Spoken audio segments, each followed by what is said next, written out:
Apparemment, nous faisons face à quelques problèmes techniques que nous essayons de régler.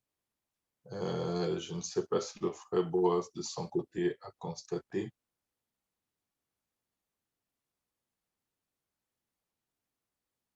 FR Boaz.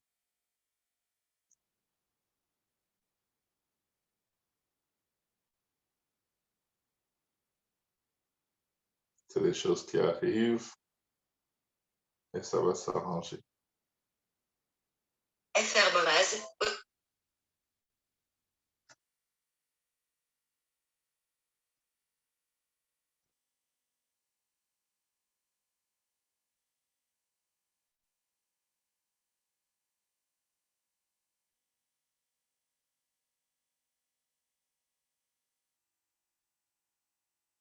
Attends, il est. Gloire à Dieu, vous m'entendez?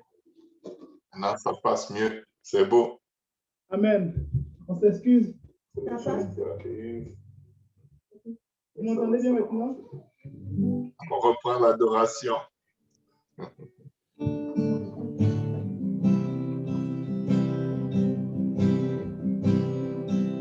es celui qui ouvre les yeux des aveugles. Tu es celui qui chante les vies. Tu prononces une parole et ce qui est mort.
On a encore un problème de son.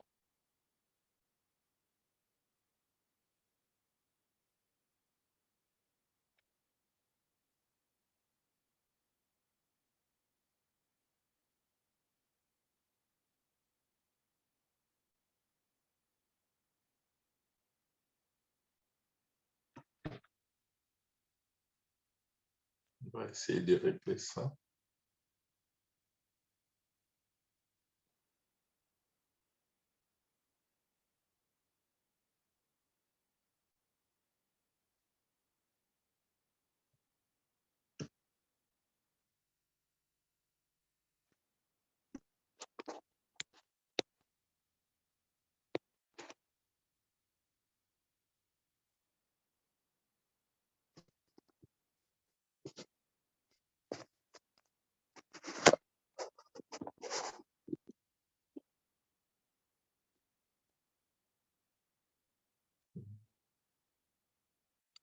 Alors, gloire à Dieu tout le monde. Vu que les problèmes techniques veulent s'imposer, nous allons revenir à un autre moment de louange un peu plus tard.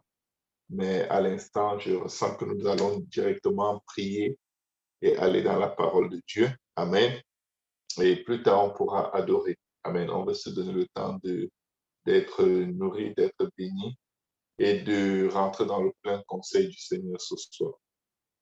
Alléluia. Donc, si vous êtes en ligne et que vous m'écoutez bien, je l'espère, nous allons tout simplement prier et nous allons continuer. Amen. Que le Seigneur aide le frère Boaz du côté de sa maison. Et je sais que tout à l'heure, nous allons pouvoir continuer dans l'adoration ensemble. Amen. Gloire au nom de Jésus. Père éternel, nous te bénissons, nous te rendons grâce pour ta parole qui est vérité. Nous te rendons grâce pour le souffle de vie que tu nous donnes aujourd'hui, éternel des armées. Viens couvrir nos corps, nos âmes, nos esprits dans ton précieux sang. Crée en nous un cœur pur, Seigneur Jésus. Renouvelle en nous un esprit bien disposé. Aide-nous, Seigneur, pour la gloire de ton nom. Fais briller ta lumière, ta face sur nous. Et que ta paix qui surpasse toute intelligence garde nos cœurs et nos pensées en Jésus-Christ. Nous venons te supplier, Seigneur Jésus, lave-nous dans ton précieux sang, afin que ton esprit intervienne par la voie du sang de Jésus pour nous protéger et nous permettre, Seigneur Jésus, de faire en ce jour, en cette soirée, ce que tu as comme programme et dispenser ce que tu as comme parole pour ton peuple qui s'est rassemblé pour t'entendre.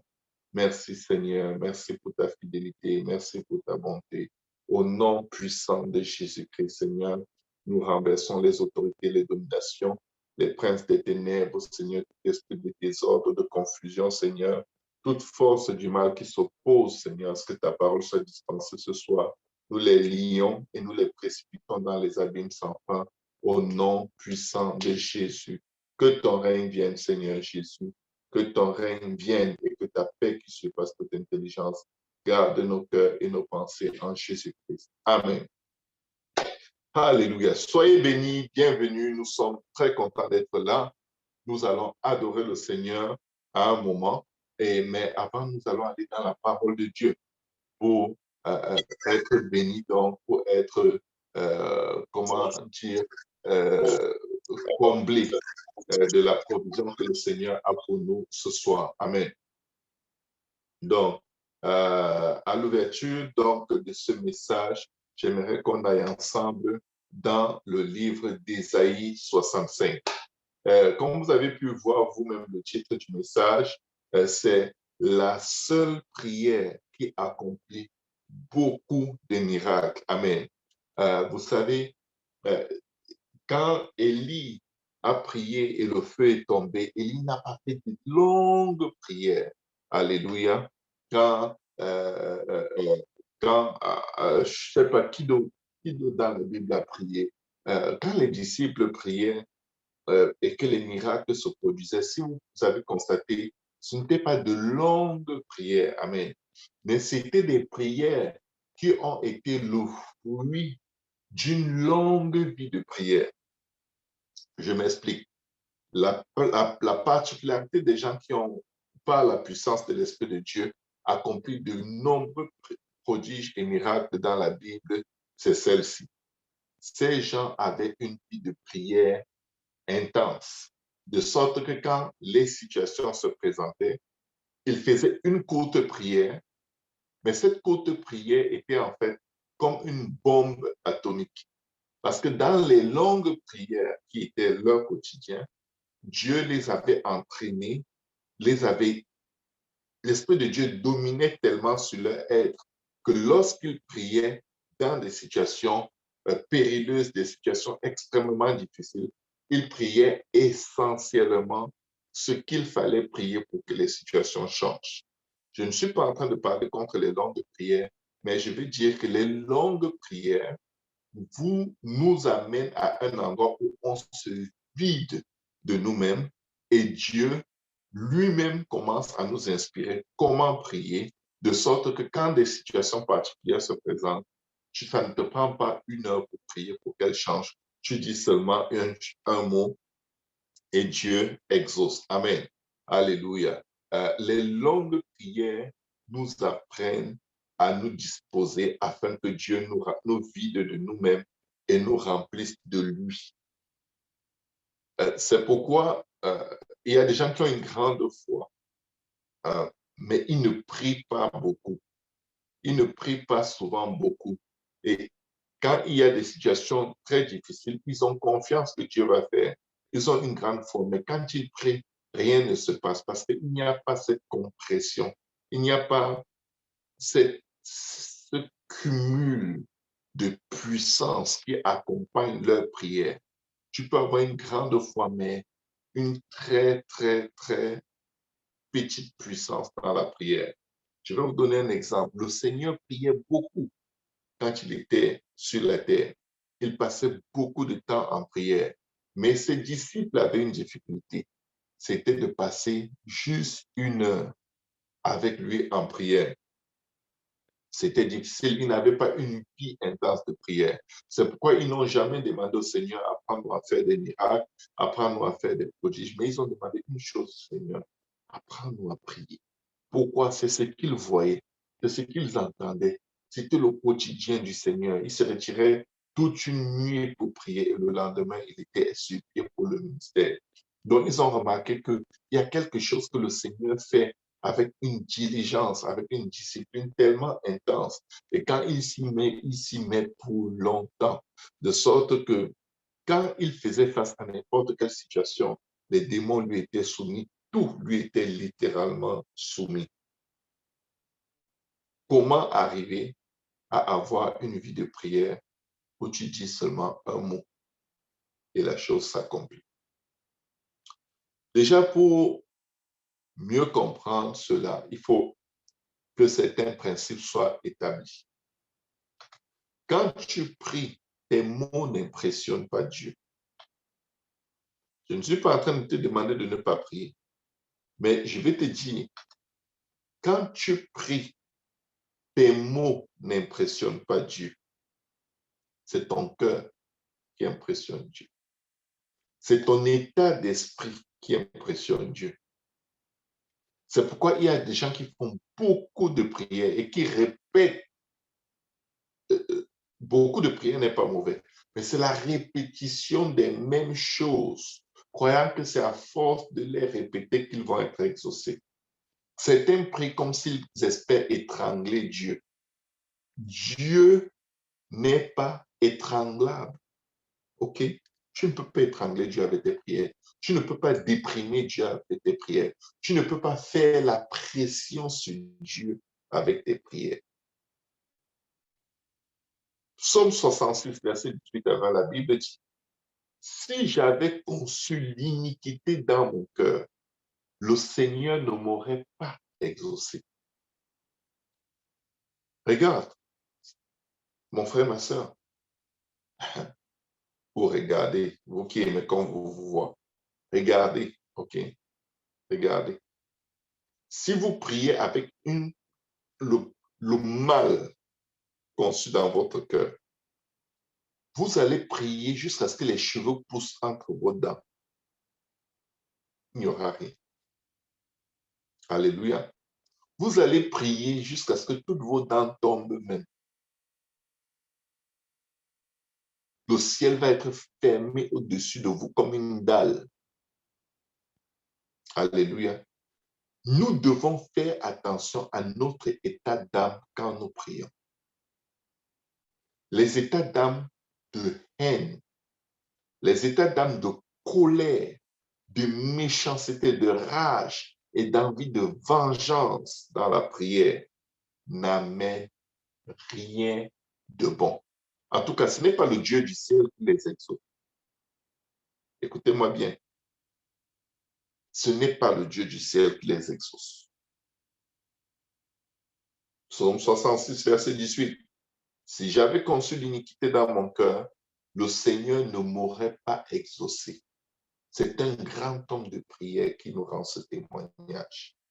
Mais Dieu m'a exaucé. Il a été attentif à la voix de ma prière. Béni soit Dieu qui n'a pas rejeté ma prière. Ceci nous dit ceci. Il y a des prières que Dieu n'exauce pas. Jacques dit, vous demandez, vous ne recevez pas parce que vous demandez mal, afin d'accomplir vos désirs charnels. Et vous connaissez les œuvres de la chair. Haine, jalousie, envie, malice. toutes ces choses, quand nos prières sont animées par la compétition, la concurrence, la vengeance, on est en train d'aboyer, on n'est pas en train de prier. Alléluia, tu aboies, tu crois que tu pries. Béni soit Dieu qui n'a pas rejeté ma prière et qui ne m'a pas retiré sa bonté. Ceci nous dit qu'il y a des prières que Dieu rejette. Imaginez-vous, vous faites 2 heures et demie de prière, vous entrez même en jeûne parce que la rage est tellement intense en vous. Je ne dis pas que tous ceux qui jeûnent sont enragés, mais je suis en train de dire que si vous jeûnez, parce que vous êtes rempli de haine et de rage et que vous souhaitez utiliser Dieu comme un sorcier qui va vous venger, vous pourrez toujours jeûner et prier, aboyer. C'est-à-dire que vous croyez que vous priez, mais vous êtes en train d'aboyer. Ça ne va vous mener nulle part. Amen. Voici le premier secret de la prière. Une prière qui peut exaucer plein d'autres choses que vous n'avez pas demandé. Il y a une prière qui peut produire plus de miracles que tout ce que vous n'avez jamais imaginé ou pensé. Il y a une prière. Et pour entrer dans le code de cette prière, il faut partir d'un principe. Matthieu 6, 33. Cherchez premièrement le royaume et la justice de Dieu. Ta prière doit contribuer d'abord à l'avancement du royaume et de la justice de Dieu, c'est-à-dire le salut des âmes, le rachat, la rédemption des âmes. Et toutes choses vous seront données par-dessus. C'est-à-dire que la prière qui déclenche plein de miracles et de prodiges, à elle seule, parce que je peux vous garantir, vous n'aurez jamais assez de temps et d'inspiration pour prier pour chaque chose, chaque détail concernant vous. Mais il y a une façon de prier qui couvre tout cela. Et il faut s'assurer que les éléments de cette prière soient mis en place. On va aller dans plus de détails. Cherchez premièrement, quand tu entres en prière, demande-toi, est-ce que c'est pour l'élévation du royaume de Dieu? Est-ce que le résultat de ma prière contribue à l'avancement du royaume de Dieu? Est-ce que ma prière peut conduire ou l'exaucement de ma prière peut entraîner le salut et la délivrance? Est-ce que l'exaucement de ma prière accomplit la mission de l'œuvre de la croix? Si tu réponds toi-même, si ton témoignage, ton observation à la lumière des Écritures, pas à la lumière de tes émotions, peut confirmer que ta prière couvre ces 2 aspects essentiels. Ta prière est déjà exaucée. Et non seulement ce que tu as demandé est exaucé, mais il y a toute autre chose qui doit t'accompagner dans cet exaucement, qui va être exaucé sans que tu n'aies besoin de demander. Je vais vous le prouver. C'est biblique ce que je vous dis.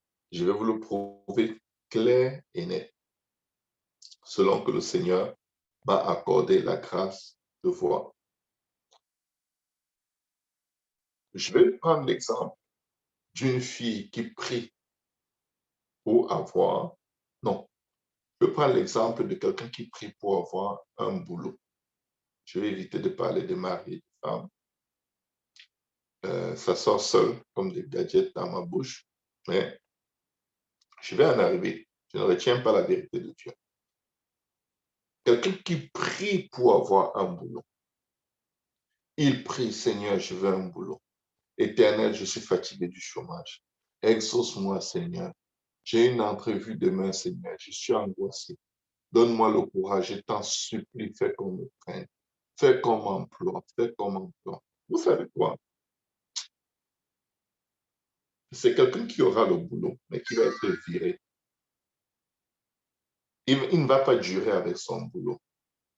Parce que le boulot ressemble à une finalité pour lui.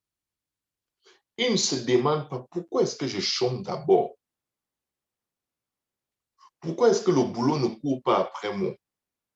Pourquoi est-ce que je supplie qu'on m'emploie au lieu qu'on supplie pour m'employer? Tu vas te demander, mais pasteur Serge, pourquoi tu as ce genre de raisonnement? Ce raisonnement est très logique. Il faut savoir qui tu es. Tu es le fils de Dieu. Si vous entendez que le fils du président cherche un emploi et que vous êtes conscient que c'est le fils du président et que sa présence dans votre entreprise représente un gain pour votre entreprise, mais vous n'allez même pas vouloir qu'il postule. Vous allez courir le chercher, le supplier. Viens travailler chez nous. On te nomme CEO de l'entreprise. Pourquoi? Parce qu'on sait quelle est la valeur de cette personne. On connaît quelles sont les portes que la présence de cette personne peut ouvrir à l'entreprise. Mais si vous trouvez le fils du président en train de supplier, oh Seigneur, fais que quelqu'un m'emploie. Oh mon père, est-ce que tu peux appeler tel pour qu'on m'emploie parce que vraiment, le président va être comme, mais mon fils, ce sont eux qui doivent te supplier pour t'embaucher. Parce qu'à cause de qui tu es, à cause du Père qui est ton Père, que je suis, je vais bénir ceux qui vont t'employer. T'accepter. Tu as plus de valeur dans l'entreprise que l'entreprise elle-même. Fils de Dieu ou fille du Seigneur. Quand vous travaillez quelque part, les anges de Dieu entrent là tous les jours où vous entrez. Quand vous entrez dans un supermarché, l'ange de l'Éternel campe autour de vous. Il amène avec lui délivrance, guérison, bénédiction, protection sur vous et sur tous ceux qui sont dans l'endroit où vous vous trouvez. Nous sommes le sel de la terre. La terre a besoin de notre goût. La terre a besoin que nous lui donnions du goût, que nous lui donnions un sens. La terre ne nous donne pas de sens, c'est nous qui bénissons la terre. Quand tu es dans un pays, dans une nation, dans une maison, tu es une bénédiction pour cette maison. C'est pourquoi le Seigneur dit, quand vous entrez dans une maison, dites que la paix soit dans cette maison. Vous êtes porteur du prince de paix. Quand vous dites que la paix de Dieu soit dans cette maison, l'Esprit de Dieu libère la paix. Nous sommes chargés de bénédiction. Maintenant, imaginez quelqu'un qui est chargé de bénédiction, qui supplie pour les miettes. C'est une confusion dans le monde spirituel et naturel. Cette personne prie très mal, sans savoir ce qu'elle vaut. Et elle ne sait pas ce qu'elle vaut parce qu'elle ne connaît pas son Père. Mais quand tu connais ton Père, déjà, pour connaître ton Père, il faut que tu sois occupé aux affaires de ton Père pour connaître ton Père, pour connaître ses priorités d'entreprise, pour connaître ses projets, ses plans. Et c'est quand tu travailles pour ton Père que tu réalises qui tu es, à quel point tu es important, ce que tu représentes pour le monde autour de toi et quelle influence ta vie a sur ton monde. Amen. Si vous ne savez pas qui vous êtes, vous allez toujours mal prier. Priez avec des angoisses à l'idée que Dieu ne t'exauce pas. C'est un signe que tu ne sais pas qui tu es. Tu es le fils de ton Père. Tu n'es pas un enfant ramassé dans la rue. Dieu ne t'a pas pris parce qu'il avait pitié de toi. Dieu ne t'exauce pas parce qu'il a pitié. C'est parce qu'il t'aime. Il dit, vous demanderez et vous recevrez afin que votre joie soit parfaite. Dieu veut te voir joyeux. Dieu veut t'exaucer. Mais Dieu veut que tu parles comme étant de la royauté. Dieu veut que tu pries comme un fils du royaume. Dieu veut que tu aies les pensées du royaume. Je vais vous donner un exemple. On va aller dans les Écritures encore. Tu vas voir quelqu'un pour demander un service et la personne te refuse ce service. La personne te rejette, la personne t'insulte, la personne te traite de tous les maux et la personne te traite de pauvre et de vaurien. Ton cœur est tellement brisé, tellement blessé que tu souhaites que Dieu punisse la personne parce que rien n'explique pourquoi cette personne te traite de cette façon. Et là, tu as une énergie, du moins une frustration qui te donne envie de prier pour la vengeance ou pour que le châtiment de Dieu tombe sur cette personne. Dis avec moi, gaspillage de prière. C'est un gaspillage d'utiliser tes frustrations pour prier pour que Dieu fasse du mal aux gens. C'est un gaspillage de prier pour que Dieu te venge. Honnêtement, riche comme je suis dans le Seigneur, il y a de ces choses ou de ces faveurs que si je vois mes enfants en train de demander à quelqu'un, je vais être tellement déçu d'eux que je vais demander à ces gens, ne leur donnez pas. Ils font honte à mon nom. Ils font honte à la réputation du Dieu que nous servons. Ne leur donnez pas, chassez-les. Demandez-leur d'aller voir leur Père. Et c'est ce qui arrive souvent beaucoup aux enfants de Dieu. Tu postules, on te rejette parce que tu postules avec une pensée basse, une pensée de pauvreté, une pensée de limitation. Tu idolâtres ton emploi. Et là, le Seigneur met à cœur à ceux chez qui tu es venu mendier pour le boulot. Chasse-le. Et Dieu refuse que certaines compagnies t'emploient parce que ces compagnies ne sont pas dignes de toi.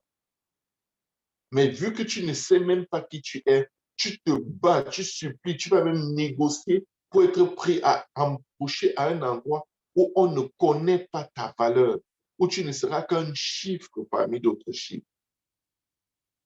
Et Dieu dit non, ne le prenez pas. Et s'il supplie beaucoup, prenez-le, mais torturez-le. Mettez-le sous oppression. Secouez-le. Et éventuellement, poussez-le vers la dépression jusqu'à ce qu'il fuit. Parce que cet enfant est un mauvais endroit.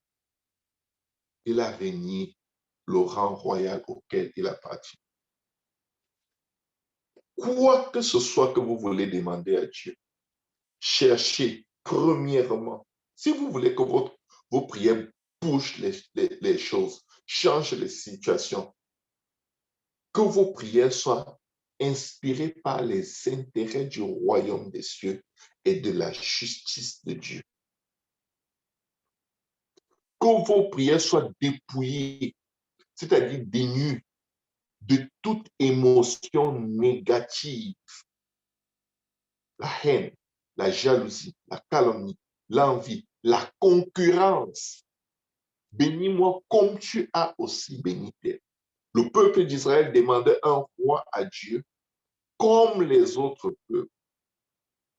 Dieu était leur roi.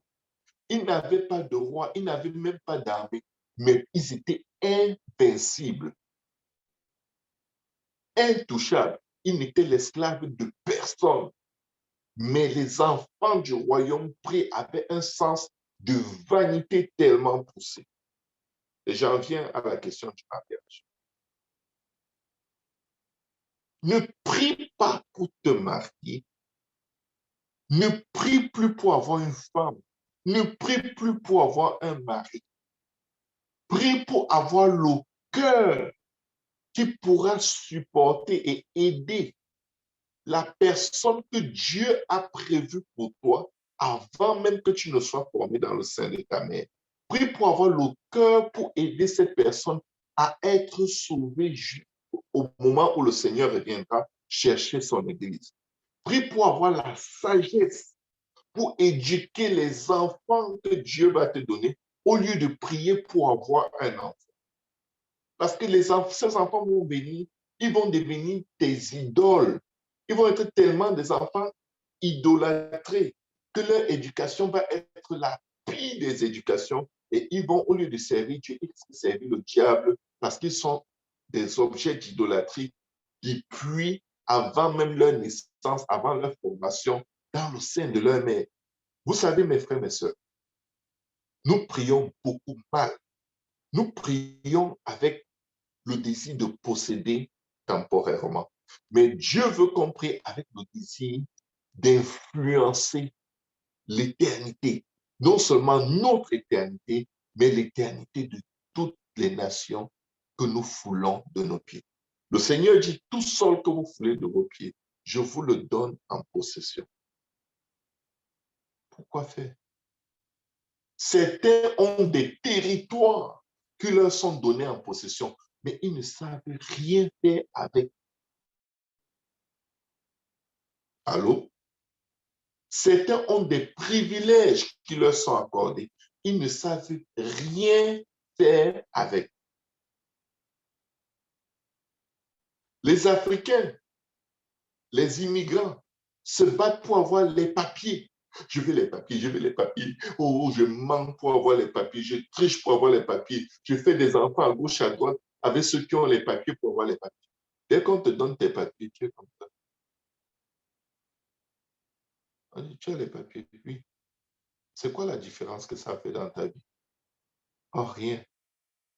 Euh, euh, L'immigration n'essaye plus de me rapatrier. Tu es vraiment sérieux que les gens sont en train de mourir en traversant la mer pour nager juste pour que l'immigration ne les renvoie pas. Donc, c'était tout. Attends, c'est tout. Attends, OK. Tu tombais en dépression pour le mariage. Tu es marié. Maintenant, tu ne comprends pas le type. Tu n'arrives pas à renoncer à toi-même pour faire des compromis nécessaires pour que ton mariage marche. Tu sais pourquoi? Parce que tu voulais le mariage, tu ne voulais pas changer. Et ton mariage durait à arriver parce que intérieurement, là, tu ne savais pas que tu n'es pas prêt.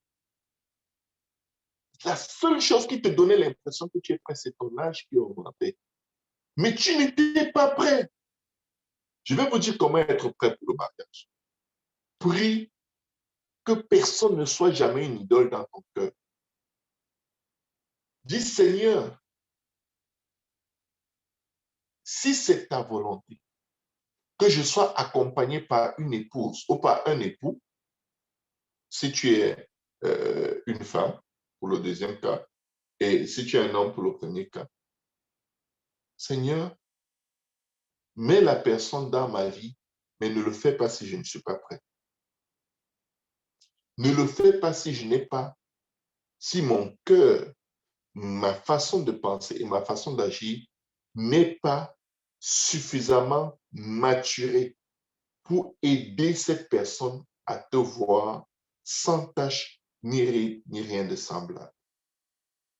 Nous devons arrêter de prier comme si on parle à un marabout qui veut t'exaucer sans chercher à gérer quoi que ce soit de mauvais qui est à l'intérieur de toi. La prière n'est pas un moyen que Dieu a donné aux hommes pour qu'ils aient leur volonté. La prière est un moyen que Dieu a donné à l'homme pour se dépouiller de sa volonté afin de faire la volonté de Dieu. Dans la prière, il ne doit pas s'agir de toi en premier. Il doit s'agir de Dieu. Tu dois prier avec la pensée de Dieu, le cœur de Dieu, les sentiments de Dieu à ton égard d'abord. Traite d'abord le vase qui prie. Parce que si le vase qui prie est traité par la puissance de l'esprit de celui qui exauce les prières, ce vase devient un vase d'honneur. Et dans les vases d'or, on met les choses les plus précieuses. Si tu es un vase d'argile ou un vase de chaume, de bois, on ne peut pas mettre des choses précieuses dans toi. Non. Si tu es un vase épidermique, qui n'a pour seul et unique désir que d'avoir toujours sa volonté. Tu n'es pas bon à beaucoup de choses qui concernent le royaume. Tu vas être un vase à usage vil, c'est-à-dire, avec le juste, Dieu agit selon sa justice. Avec l'injuste, Dieu agit selon l'injustice. Je vais vous dire une chose. Avec les épidermiques, les gens qui se fâchent tout le temps, qui boudent tout le temps, Dieu agit aussi selon leur épidermie et leur boudage. Il leur donne des gens qui vont les aider à bouder jusqu'à ce qu'ils vont exploser comme un ballon gonflable. Jusqu'au jour où ils disent, tu sais quoi, bouder ne sert à rien. Je suis en train de crever. Seigneur, change-moi, que j'arrête de bouder et que le macabo descende. Et c'est là où le travail de Dieu commence. Il y a des gens qui aiment avoir raison. Oh, tu as raison. Oui, c'est toi qui vois bien. C'est toi qui as tout compris. Oh, c'est les autres qui sont mauvais. Toi, tu es bien. Tu es toujours bien. Tu as raison. Et c'est ça qui te fait dormir. Le jour où tu as tort, tu as des insomnies parce que tu passes toute la nuit à chercher. Est-ce qu'il doit y avoir un détail qui me donnerait raison quelque part? Je ne peux quand même pas être le seul à avoir tort. Je vais te dire une chose. Quand tu as ce genre d'esprit, dans la prière, tu ne te remets jamais en question. Dans la prière, tu ne peux pas dire à Dieu, crée en moi un cœur, renouvelle à moi un esprit bien disposé. Vous voyez, la prière, ce n'est pas les incantations. On doit séparer la prière de la sorcellerie, des œuvres de la chair. Alléluia. On va aller dans les Écritures. La Bible dit dans Matthieu 7, 7, demandez et l'on vous donnera. Cherchez et vous trouverez. Okay? Frappez et l'on vous ouvrira. Mais Dieu a déjà dit ce qui va se passer quand tu demandes, quand tu cherches, quand tu frappes. Et c'est ça qui va arriver. Mais là, tu te regardes, tu vois que, pasteur, mais mon frère, j'ai l'impression que ce verset s'applique seulement à certaines personnes. Qu'est-ce qu'on a lu au début? Si j'avais conçu l'iniquité dans mon cœur, le Seigneur ne m'aurait pas exaucé. Tu peux demander comme tu veux avec l'iniquité dans ton cœur. La jalousie, l'envie de te faire voir. Il y a des gens qui prient pour être millionnaires. Et ils seront millionnaires, mais avec un moins de valeur million. Il y a des gens qui prient pour avoir un partenaire. Ils prient tellement pour ça qu'ils sont déprimés. Ils marchent comme s'ils sont des momies. Si on parle de quoi que ce soit en dehors du mariage, ça ne les intéresse pas. Ils ont déjà écouté toutes les prédications possibles et imaginables sur le mariage sur Internet ou sur le travail. Bref, vous savez ce qui vous concerne. Je n'ai rien contre ceux qui, qui, qui veulent se marier.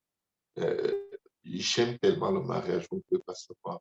Le mariage m'a brisé, le mariage m'a décomposé, le mariage m'a cassé, le mariage m'a écrasé, le mariage m'a mis en guerre. Et ce que je suis aujourd'hui, ce n'est pas celui que j'étais il y a 17 ans plus tôt quand je me mariais. C'est quelqu'un d'autre. Ce n'est pas moi. Si vous me connaissiez avant, vous saurez que ce n'est pas le même, ce n'est pas le même type qui est là. C'est quelqu'un qui a été tamisé, qui a été broyé. En fait, c'est la version viande hachée de moi. Et Dieu a mis la peinture pour que je ressemble encore à quelque chose de bien et de normal, mais j'ai été massacré et magané. Et je suis content. Parce que j'ai appris une chose. Il ne faut pas que j'aie ma volonté. Pas pour que le mariage soit facile, mais parce que c'est la volonté de Dieu qui est la plus importante dans le mariage. Apprends cela pendant que tu es encore célibataire, avant que tu entres dans le mariage et que tu crois que c'est une femme-là. Allô? Il y en a qui sont là, qui sont tellement fiers quand leur mari sort. Dès qu'il dit, je vais au travail, wouh, yeah! Dès qu'il dit, je reviens, encore, quelle soirée ça va être? Seigneur, donne-moi la force de survivre ce soir. Dès qu'il arrive, je suis fatigué, je suis fatigué, je suis fatigué. Je veux aller dormir. Tu le fuis. Tu sais pourquoi tu es entré dans l'affaire là sans avoir le cœur qu'il te fallait. Je ne manque, je n'arrêterai jamais de raconter l'histoire de cette sœur. Elle a jeûné 40 jours pour se marier avec un certain frère. 40 jours. Elle a jeûné comme Jésus. Elle a jeûné comme Moïse. Hein? Tu fais le plus gros jeûne de la Bible pour un homme. Elle a oublié de jeûner 40 jours pour elle-même. Elle a, et vous dit, je ne sais pas si sa prière est devenue une corde. Ce qui est sûr, c'est qu'elle a eu ce qu'elle voulait. Elle s'est mariée avec le type. Et quand elle s'est mariée, elle se plaignait de lui jour et nuit. Ah, tu es comme ça. Ah, tu es comme ça. Ah, pourquoi tu es un chrétien, tu dois faire ceci. Tu es un chrétien, tu dois faire cela. Tu es un chrétien, tu dois faire cela. Oh, un chrétien ne fait pas ça. Un chrétien doit faire. Oh, il faut que tu prêches. Il faut que tu fasses. Je.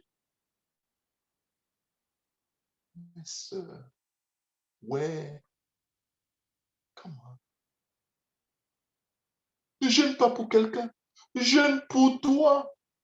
Jeûne pour que Dieu te change. Jeûne pour avoir le cœur de Dieu. Parce que quand tu as le cœur de Dieu, secret pour les hommes, pour les femmes, quand tu as le cœur de Dieu, tu peux vivre avec n'importe quelle personne et t'accommoder.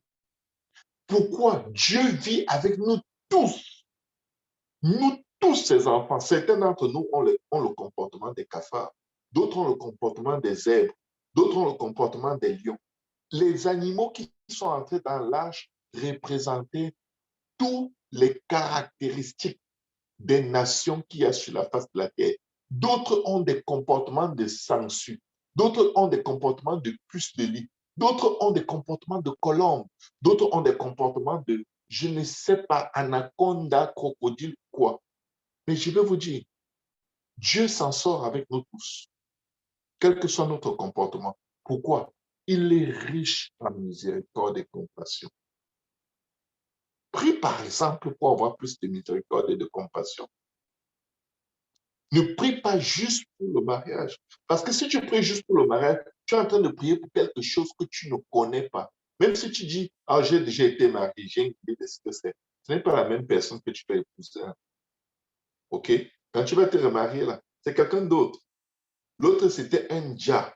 Le nouveau va être un ninja. Et ça va te dépasser. Parce que tu ne comprends pas que tu aurais même pu gérer le dja si tu avais l'Esprit de Dieu qui contrôlait chacune de tes actions. Dieu n'est pas un Dieu qui aime le divorce justement à cause de ça. Parce que, à moins que ce soit le non-croyant qui parle, le croyant doit donner tout ce que Dieu aurait donné pour sauver cette personne. Le croyant doit le donner pour sauver cette personne. Je vais essayer de ne plus parler du mariage. Mais le but de tout ce que je viens de dire, si vous n'avez rien retenu, vous risquez de ne pas retenir beaucoup de choses après. Mais si vous n'avez rien retenu, retenez une chose. Ne prie pas pour l'objet que tu désires. Prie pour toi afin que tu sois capable de gérer l'objet que tu désires. Parce qu'une fois que tu as toutes les habiletés, toutes les aptitudes, toute la préparation, Dieu te le donne naturellement sans que tu n'aies besoin de demander. Une fois que tu es prêt, que tu es équipé spirituellement, physiquement, mentalement, pour être capable de gérer ce schizophrène ou cette schizophrène que tu vas avoir pour partenaire. Ça va être schizophrène quand tu es dans la chair, mais c'est pourtant une merveilleuse créature de Dieu. Mais tu auras l'impression que tu es doom et qu'on t'a volé ton cerveau parce que cette affaire va être tellement bizarre et compliquée que tu dois juste te rappeler que non, Dieu m'a déjà enseigné que s'il veut telle chose et que je n'ai pas envie de lui donner, je lui donne. Voilà. Tu es transformé. Tu ne cherches pas à avoir ta volonté. Tu cherches à faire tout ce qu'il faut pour que le nom du Seigneur soit glorifié. Allons maintenant dans les profondeurs des Écritures. Quand la Bible dit, demandez et l'on vous donnera, cherchez et vous trouverez, frappez et l'on vous ouvrira. Il faut savoir que quand la suite ne se passe pas après que tu aies demandé, on ne te donne pas, euh, il faut demander à Dieu, où veux-tu que je demande? À qui veux-tu que je demande?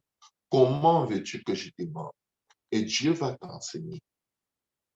Il a dit demander, mais il est sage de dire à Dieu, Seigneur, enseigne-moi à te demander. Tout à l'heure, on priait, il y avait un frère qui priait, il disait, Seigneur, apprends-nous à prier. C'était ça sa prière. Ça, c'est une puissante prière. Parce que ça t'évite de faire le djabadjou, djabadjou, djabadjou, parler dans le vent, et après, tu es frustré parce que après tant de djabadjou, il n'y a pas d'exaucement. Amen. Il dit, cherchez et vous trouverez. Il faut chercher au bon endroit. Il faut chercher l'eau dans le puits de, je ne sais pas, cherche au bon endroit. Tu ne peux pas chercher partout et trouver. Et qui sait l'endroit où ça se trouve? C'est encore Dieu. Donc, quand tu cherches Dieu, il te révèle les choses cachées que tu ne connais pas. C'est pourquoi il faut d'abord chercher le royaume de Dieu. Cherche à connaître Dieu. Parce que quand tu connais Dieu, tu sais là où il cache les trésors. Alléluia. Ça me fait rire. Je ris de moi, ok? Je ne me rends pas de vous. Je suis en train de constater que j'ai fait plein de prières. Bon, qui doivent être ajustées. Alléluia. J'essaie d'être un peu gentil avec moi-même parce que souvent je me frappe un peu fort. La Bible dit frappez. La Bible ne dit pas qu'on vous frappera en retour. Mais la Bible dit on vous ouvrira. OK. Ne frappe pas à la porte de la cage d'un lion. OK. Parce que si le lion ouvre, tu vas le supplier de fermer. Avant de frapper, demande à Dieu, Seigneur, tu es Dieu. Il y a plein de portes là devant moi. Je ne veux pas frapper à la porte d'un anaconda. Je ne veux pas frapper à la porte du tigre. Fais-moi frapper à la porte de quelqu'un qui est semblable à toi. Ou fais-moi frapper à la porte de l'entreprise dans laquelle tu sais que je vais gagner beaucoup d'âmes pour ton royaume.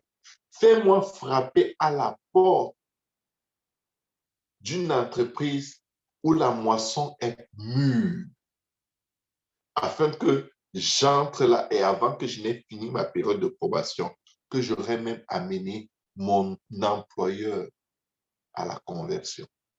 Fais-moi frapper à la bonne porte.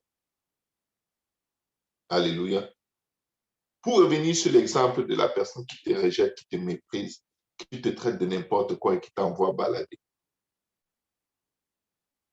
Quand tu es frustré, ne prie pas contre cette personne, mais réalise que Dieu utilise les personnes qui te rejettent, qui te méprisent, qui t'abandonnent, qui te trahissent, qui te poignardent, qui te calomnient. Dieu les utilise pour que tu sois plus grand qu'eux. Dieu est en train de te montrer tes futurs subalternes. Dieu est en train de te montrer les gens qui vont devenir comme tes esclaves, les gens qui vont manger dans tes mains. Les gens qui te calomnient sont importants. Quand quelqu'un se ligue contre toi, Dieu dit cela ne viendra pas de toi. Donc, toi aussi, ne te ligue pas contre la personne, mais mets son nom dans la liste des futurs gens qui vont venir manger leur pain chaud.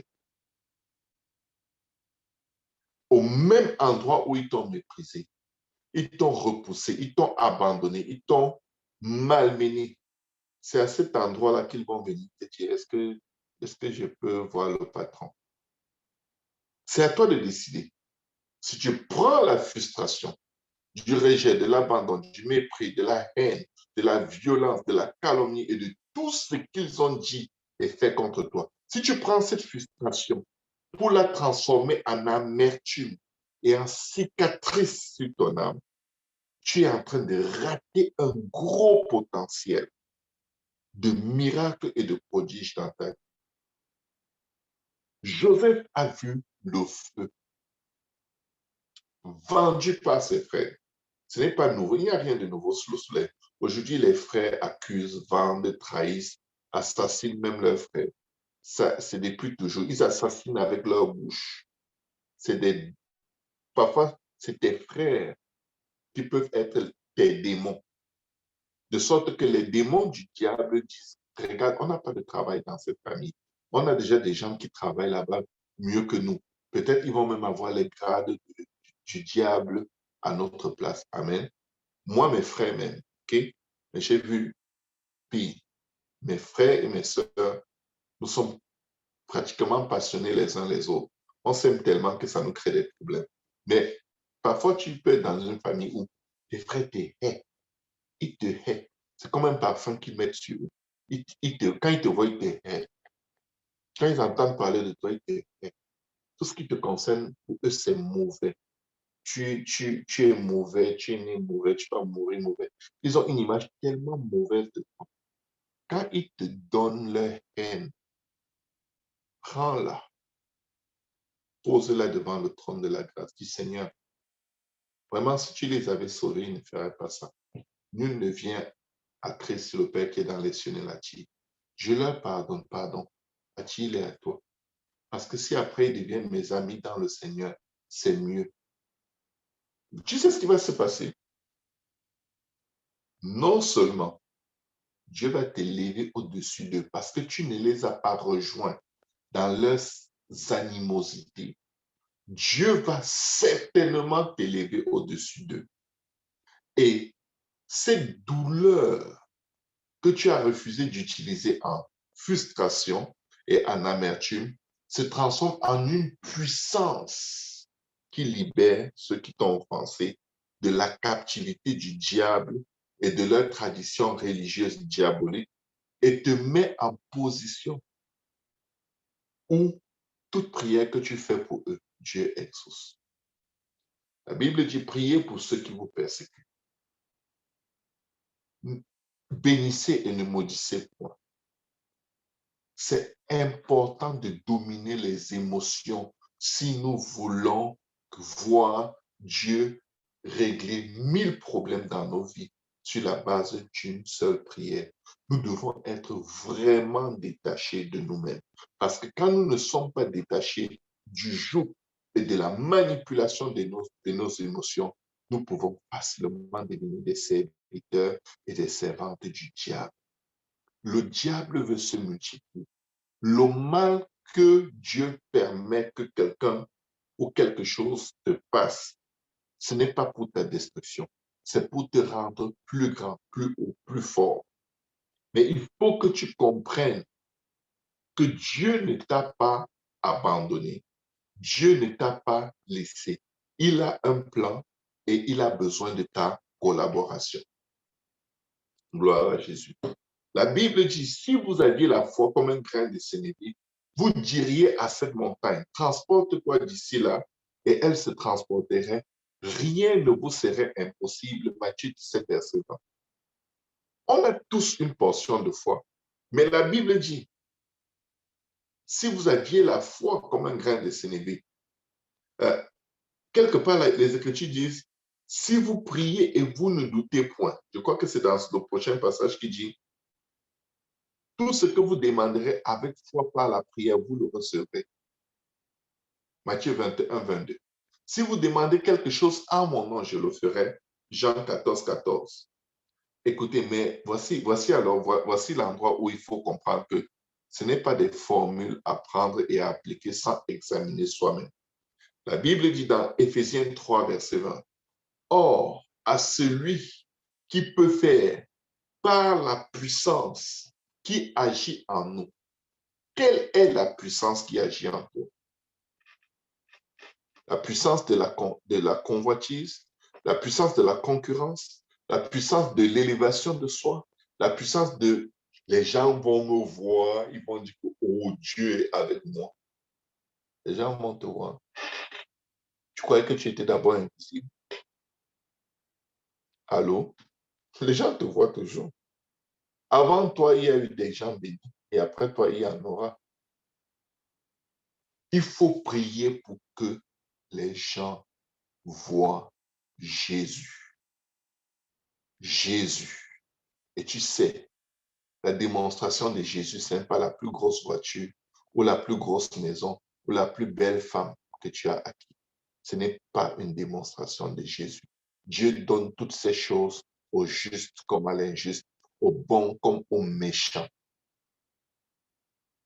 Oh, Dieu est vraiment puissant dans ma vie et il m'a permis d'acheter une grande maison. J'ai construit.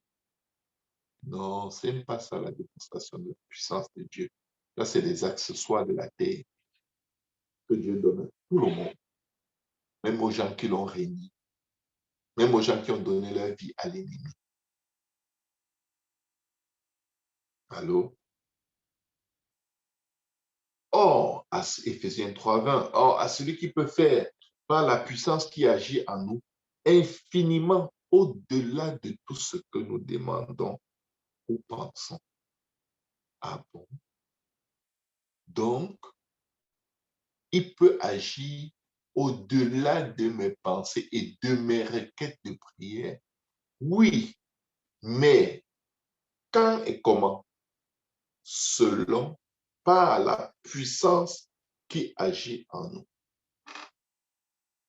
Par la puissance qui agit en nous.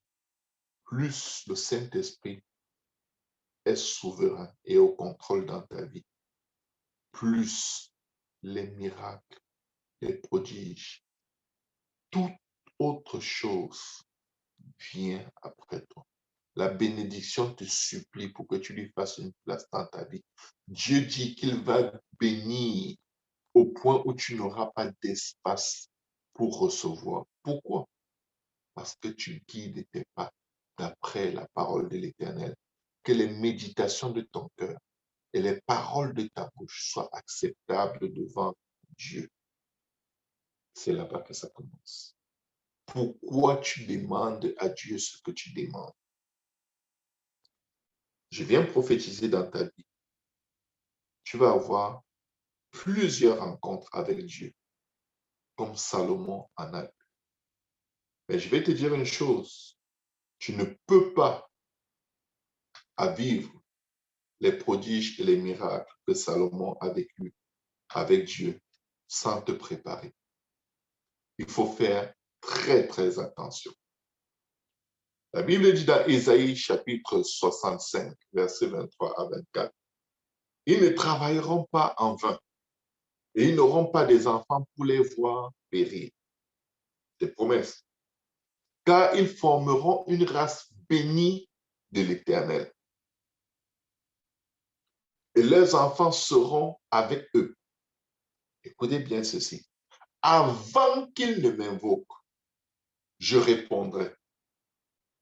Avant qu'ils aient cessé de parler, j'exaucerai. Quelle merveilleuse promesse. Quelle bénédiction. Je vais te dire quelque chose. Tu ne peux pas arriver à cet endroit où Dieu agit de cette façon, de façon spontanée. Il y a 7 caractéristiques, ou 6, je dirais, qui précèdent le zèle de Dieu à nous bénir à cette dimension. Si tu écoutes bien et que tu te sers bien de ces 7 caractéristiques, tu vas vivre des choses qui vont troubler ton monde et le monde tout autour de toi. mais tu ne te reconnaîtras pas au moment où ça arrive. Joseph pouvait être amer, mais il a tourné la table de la fortune. Il était fidèle même en prison. Es-tu fidèle quand tu souffres? Es-tu fidèle à Dieu? Est-ce que tu gardes ton cœur dénu ou dépouillé de toute amertume, de toute rancune, de tout désir de vengeance? Il y a des gens qui ont tellement envie de devenir riches pour faire voir à ceux qui les ont méprisés quand ils étaient pauvres que Dieu est puissant et que Dieu les a choisis pour être plus riches que eux.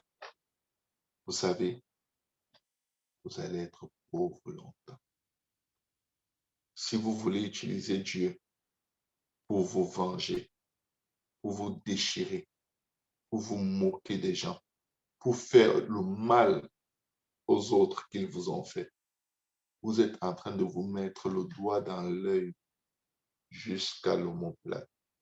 Comme disait mon professeur de français, à Tanonamanko en Côte d'Ivoire. C'est une description assez bizarre, mais il y a des gens qui sont dehors, des croyants remplis d'amertume, remplis de colère, remplis de désir de se venger. Ils quittent église sur église parce qu'ils sont amers et amers et amers. Et ils espèrent toujours devenir grands. Et quand leurs petites plumes poussent comme pour un poussin, quelque chose vient enlever les plumes. Vous savez que le stress fait tomber les cheveux, n'est-ce pas? Et la Bible dit que celui qui se confie en l'Éternel prend son envol comme l'aigle. Mais je vais vous dire une chose, les rancunes, les jalousies, les envies de vengeance font tomber vos plumes. Quand vous voulez prendre, écoute, celui qui se confie en l'Éternel prend son envol comme l'aigle. Mais certains aigles n'ont pas de plumes parce qu'ils ont trop de mauvaises pensées. Ils ont trop de jalousie. Bref, je vais me calmer. Ok, je me calme. Lâchez. Lâchons une vie charnelle de haine. Lâchons une vie charnelle de calomnie, de rancune. Quand tu t'approches de Dieu, tu dois croire qu'il est Dieu. C'est-à-dire qu'il sonde les cœurs et les reins et les choses de ce monde, il ne veut pas les trouver en toi. Tu dois te sanctifier corps, âme et esprit. Ton esprit doit être lavé de la souillure de la haine, la souillure des souvenirs de ce qu'on t'a fait. Tu dois demander à Dieu de te guérir des cicatrices, des injustices que tu as subies. Sinon, tu es en train de patauger dans l'air. Mon frère, ma soeur, oui, on nous a fait du mal. Oui, on nous a blessés. Oui, on nous a violés. Oui, on nous a fait tellement de choses qu'on se demande, mais où est Dieu? Je vais te dire, Dieu est là. Oui, on a rejeté Joseph. On l'a haï. On l'a repoussé. On l'a maltraité. On l'a vendu par son propre sang. S'est dressé contre lui pour l'anéantir. Et ils étaient tout simplement en train de le transporter vers la seconde place à côté de Pharaon. Vous vous imaginez? Le moyen de transport que Dieu va utiliser pour t'amener dans ta destinée ne ressemble pas forcément à ce que tu penses. Mais si tu peux garder ton cœur quand tu entres dans un vieux taxi où, je ne sais pas, il n'y a pas de rétroviseur, il n'y a même pas de pare-brise, l'air te tape en pleine figure, toute la poussière du chemin est sur toi, les moustiques te piquent. Le fait de la voiture peut te donner le tétanos, mais tu gardes ton cœur plus que toute chose en disant, Seigneur, je te remercie pour ce taxi très dangereux dans lequel je suis en train de rouler, mais pourvu que j'arrive à ma destination, au nom de Jésus, alléluia, je te bénis, je t'apprécie, Seigneur. Faites ta volonté en moi, te garantis. Même le plus laid des vélos peut t'amener à ta destination. Même un vélo qui roule seulement sur ses jantes, qui a des pneus dégonflés, va t'amener là où Dieu veut que tu sois. Ne soyons pas frustrés. Fais confiance à celui qui t'a formé dans le sein de ta mère. Fais confiance à celui qui t'a choisi. Lorsqu'il y a eu fécondation, il y avait des millions de spermatozoïdes et tu es celui que Dieu a choisi pour féconder et tu es sur la face de la terre aujourd'hui. Dieu ne s'est pas trompé. Fais-lui confiance. Regardez la Bible, ce que les Écritures nous disent. 1 Roi 3, verset 3 à 15. Salomon aimait l'Éternel et suivait les coutumes de David, son père. Seulement, c'était sur les hauts lieux qu'il offrait des sacrifices et des parfums. Le roi s'est grandi à Gabaon pour y sacrifier. Le roi, c'est Salomon. Il s'est rendu à Gabaon pour faire quoi? Pour sacrifier. Car c'était le principal des hauts lieux. Salomon offrit 1000 holocaustes sur l'autel. Écoutez, mes frères, il aurait pu offrir un, ça aurait suffi. Mais Salomon, quand il donnait à Dieu, à Gabaon, l'Éternel apparut à Salomon en songe. En songe à Salomon pendant la nuit, et Dieu lui dit, demande ce que tu veux que je te donne. Salomon répondit, tu as traité avec une grande bienveillance ton serviteur David, mon père, parce qu'il marchait en ta présence dans la fidélité, dans la justice et dans la droiture de cœur envers toi. Tu lui as conservé cette grande bienveillance et tu lui as donné un fils qui est assis sur son trône, comme on le voit aujourd'hui. Là, il parle de Dieu. Maintenant, Éternel mon Dieu, tu as fait régner ton serviteur à la place de David, mon père. Et moi, je ne suis qu'un jeune homme. Je n'ai point d'expérience. Alléluia. Ton serviteur est au milieu du peuple que tu as choisi. Peuple immense qui ne peut être ni compté, ni nombré à cause de sa multitude. Verset 9, il dit, on est dans 1 Roi 3. Accorde donc à ton serviteur un cœur intelligent pour juger ton peuple, pour discerner le bien du mal. Écoutez, un cœur intelligent pour juger son peuple, pour discerner le bien du mal. Car qui pourrait juger ton peuple, ce peuple si nombreux? Cette demande de Salomon plut au Seigneur. Et Dieu lui dit, puisque c'est là ce que tu demandes, puisque c'est là ce que tu demandes, puisque tu ne demandes pour toi ni une longue vie, ni les richesses, ni la mort de tes ennemis. Ça, c'est les requêtes de prière de beaucoup de gens qui aiment faire le combat. On va les combattre, on va les tuer, on va faire comment? On va être riche. Oui, on veut être riche, je vais être riche. Seigneur, je vais être riche. Donne-moi les millions, comme ça, je vais les écraser avec mes millions. Je vais utiliser des billets comme du papier hygiénique, de leur donner, ils vont manger. Non. Attendez que je continue de lire. Ni une longue vie. Vous qui payez pour les longues vies. Ni les richesses. Tu vas être riche, c'est pour ça que tu payes. Ni la mort de tes ennemis. Ah, ah. Et que tu demandes de l'intelligence pour exercer la justice. Cherchez premièrement le royaume et la justice de Dieu. Voici, j'agirai selon ta parole. Je te donnerai un cœur sage et intelligent, de telle sorte qu'il n'y aura eu personne avant toi et qu'on ne verra jamais personne de semblable à toi. Dieu a dit jamais, il n'y en a pas, il n'y en aura pas dans aucune génération après Salomon. Dieu l'a promis, Dieu l'a fait. Et qu'on ne verra jamais personne de semblable à toi. Je te donnerai en outre, écoute bien, verset 13, je te donnerai en outre ce que tu n'as pas demandé. Wow. Des richesses, il n'a pas demandé. Cherchez premièrement le royaume et la justice de Dieu. Et toute toute chose vous sera donnée par-dessus.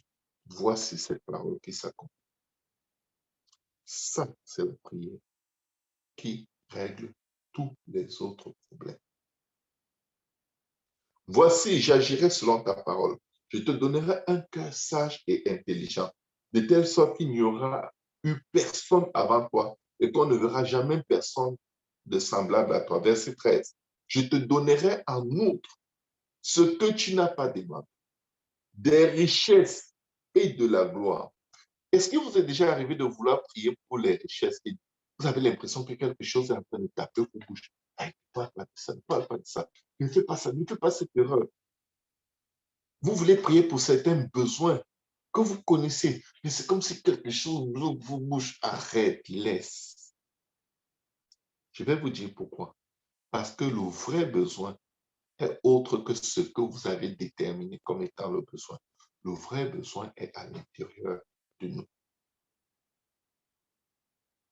Des richesses et de la gloire, de telle sorte qu'il n'y aura pendant toute ta vie aucun roi qui soit ton pareil. Et maintenant, regardez ce qui m'a vraiment étonné quand j'ai lu. Verset 14, il dit, et si tu marches dans mes voies, ça veut dire que tout ce que Dieu avait décidé de faire, c'était inconditionnel. Inconditionnel. Parce qu'il a fait une bonne prière. C'était inconditionnel. Pourquoi? Parce que dans l'exaucement de cette prière, il avait toute la sagesse et l'intelligence pour diriger ses pas dans les voies de la justice. Donc, il pouvait même être en train de s'égarer. Maintenant, Dieu lui donne le bonus. Et si tu marches dans mes voies, en observant mes lois et mes commandements, si, pourquoi Dieu dit si alors qu'il connaît l'avenir? Parce que Salomon allait quand même avoir le choix. La sagesse et l'intelligence que Dieu allait lui donner n'allait pas le contraindre, mais il allait rester un être libre de choisir tous les jours entre le bien et le mal. Béni soit le nom du Seigneur. Et Bokoshata. Merci Seigneur Jésus. Alléluia. Et si tu marches dans mes voies, en observant mes lois et mes commandements, comme l'a fait David, ton père. Dieu ne dit pas comme ton père avait pris Bathsheba, qui est ta mère là, et vraiment ce qu'ils ont fait, je n'ai vraiment pas aimé. Ne fais pas ça, ok? Non, Dieu dit que ton père a marché correctement avec moi. Je vais vous dire pourquoi. La puissance du sang de la rédemption. Il dit, en observant mes lois et mes commandements, comme l'a fait David, ton père, je prolongerai tes jours. La vie et la prolongation des jours de nos vies dépendent de notre observation de la parole de Dieu. Mais tout le reste, Dieu peut l'accorder à qui il veut. Mais si tu veux vivre longtemps sur la terre et éternellement avec Dieu au ciel, il faut que tu observes les lois et les commandements de Dieu. La Bible dit, je prolongerai tes jours. Salomon s'éveilla et voilà le songe. Salomon revint à Jérusalem et se présenta devant l'arche de l'alliance de l'Éternel. Il offrit des holocaustes et des sacrifices d'action de grâce et il fit un festin à tous ses serviteurs. Wow! Wow! Je vais passer rapidement pour terminer. 1. La Bible dit que Salomon aimait l'Éternel. Au verset 3. Salomon aimait l'Éternel.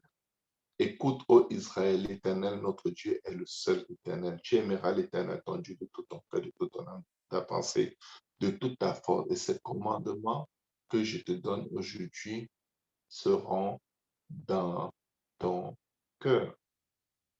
Alléluia. Merci Seigneur qui me donne de mémoriser ce passage. Et je veux le vivre. Alléluia. La clé de ce miracle avec Salomon a commencé par le fait qu'il aimait Dieu. Est-ce que tu crois que tu aimes Dieu? Je vais te dire comment savoir si tu aimes Dieu. Quand les choses vont mal, tu te plains ou tu le bénis en anticipation. Tu considères que rien ne marche dans ta vie, tu tombes en dépression. Parce que quand tu aimes Dieu, la conséquence, c'est que tu lui fais confiance et tu ne te soucies de rien. Salomon aimait Dieu. Et Salomon, même s'il était conscient qu'il n'a pas toutes les capacités, Salomon ne vivait pas avec le souci de comment est-ce que je vais faire pour diriger ce peuple. Il avait confiance en Dieu. Dans le verset 3 dit, Salomon aimait l'Éternel et suivait les coutumes de David, son père. Amen. Il marchait selon le modèle de ceux qui l'ont précédé. Nous sommes fondés sur l'enseignement des apôtres et des prophètes, Jésus-Christ étant la pierre angulaire. Je ne sais pas sur le modèle de qui tu t'appuies, mais je te recommande vivement au nom de Jésus, appuie-toi sur le modèle des apôtres. Amen. 2. Salomon faisait des sacrifices inconditionnels à Dieu. Quand Salomon est allé offrir 1000 holocaustes sur l'autel, ce n'est pas parce que Salomon était très riche. Salomon était normal comme son père en termes de richesse. C'est après ceci que la richesse est venue. Il n'a pas offert 1000 holocaustes parce qu'il voulait faire du gaspillage, mais c'était l'expression d'un amour énorme pour Dieu. Il se dépouillait de ses richesses pour les offrir à l'Éternel, son Dieu. Il faisait des sacrifices intenses, des sacrifices majeurs, des sacrifices brutaux à Dieu. Un exemple dans le Nouveau Testament. Corneille, ce n'est pas des choses qui sont trop loin qu'on ne peut pas atteindre. Corneille était ce type de Salomon. Sacrifié pour nous les humains à outrance, pour Dieu, c'est avec tout son cœur, avec toute son affection. Amen. La Bible dit verset 4, le roi se rendit à Gabaon pour y sacrifier, car c'était le principal des hauts lieux. Salomon offrit 1000 holocaustes sur l'autel. Quel est ton niveau de sacrifice, toi qui aimes l'Éternel? Certains aiment l'Éternel de leurs lèvres, mais comme on dit, mets ton argent là où ta bouche est. Alléluia. Si tu aimes parler de l'Éternel de tout ton cœur, donne à Dieu. Donne à Dieu, selon que Dieu te dirige, que ce soit entre Dieu et toi. Le sacrifice de Salomon a attiré Dieu. Salomon n'a pas demandé à Dieu d'apparaître. Salomon n'est pas allé chercher la face de Dieu pour avoir la sagesse. Il est allé chercher Dieu parce qu'il aimait Dieu. La Bible dit donc, à Gabaon, l'Éternel apparut en songe à Salomon pendant la nuit et Dieu lui dit, demande ce que tu veux que je te donne. Wow. Vous croyez que Dieu ne savait pas? Chaque fois que Salomon approchait Dieu, Salomon approchait avec ses limites, avec ses faiblesses. Il approchait Dieu avec un cœur comme, je n'ai que toi, Seigneur. Regarde, c'est ton peuple, c'est ton royaume. Je n'ai que toi. Dieu savait ce que Salomon fait. Et Dieu lui a donné l'opportunité de formuler. Parce qu'il savait, avant que les paroles ne soient sur nos lèvres, il les connaît déjà. Psaume 135 ou 139, je crois. La Bible dit, la Bible nous donne encore une particularité. Quand Dieu te demande de lui demander quelque chose, ne cours pas dans la liste. Commence par citer déjà à Dieu. Tout est bien fait. Vous savez, les cœurs reconnaissants attirent beaucoup la bénédiction.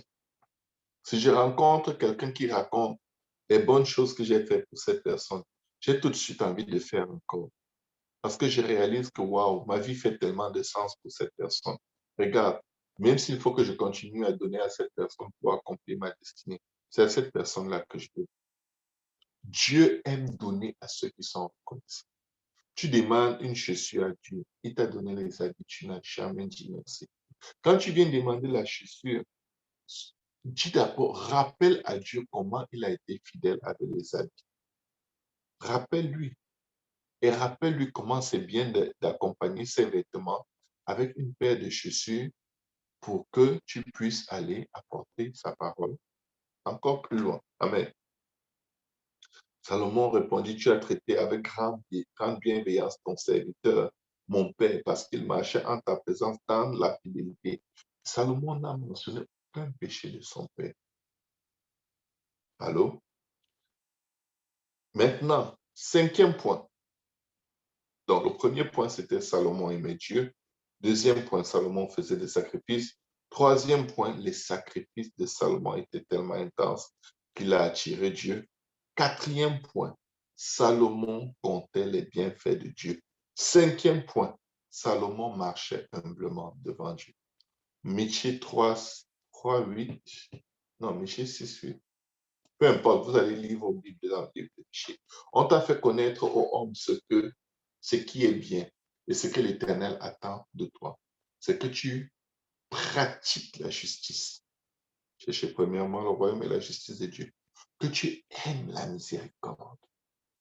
Aimer avoir compassion et pardonner aux autres, c'est essentiel pour notre vie chrétienne. Troisième point, que tu marches humblement devant ton Dieu. Reconnais tes limites. Tu ne peux pas être prétentieux devant Dieu. Il sait que tu ne vaux rien sans lui. Jésus dit, sans moi, vous ne pouvez rien faire. Et Salomon avait l'attitude humble devant Dieu. La Bible dit, verset 7, maintenant, Éternel mon Dieu, tu as fait régner ton serviteur à la place de David, mon père. Je ne suis qu'un jeune homme. Mes frères, mes sœurs, approchons Dieu comme des bébés et non pas comme des grands qui estiment que non, normalement, après tant d'années dans le Seigneur, Dieu devrait déjà avoir sauvé toute ma famille.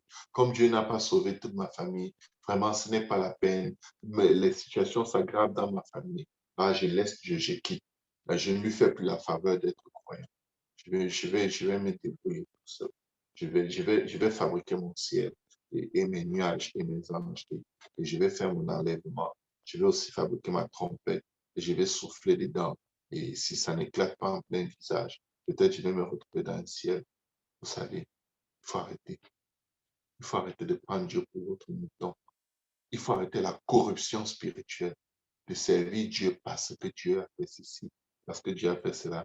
Je vais te dire une chose, c'est un privilège. Il y a des milliards de bouddhistes, de musulmans et des gens dans les sectes qui cherchent le Dieu qui s'est révélé à toi.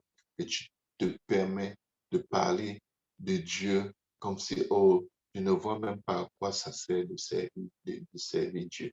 Tu as toujours l'esprit corrompu de la sorcellerie et des visites des marabouts dans lesquels tu vivais dans le monde. Et tu crois que tu vas venir faire ça avec Dieu. Regarde, si tu ne veux pas le servir, Dieu s'est détourné d'Israël pour aller vers les autres nations.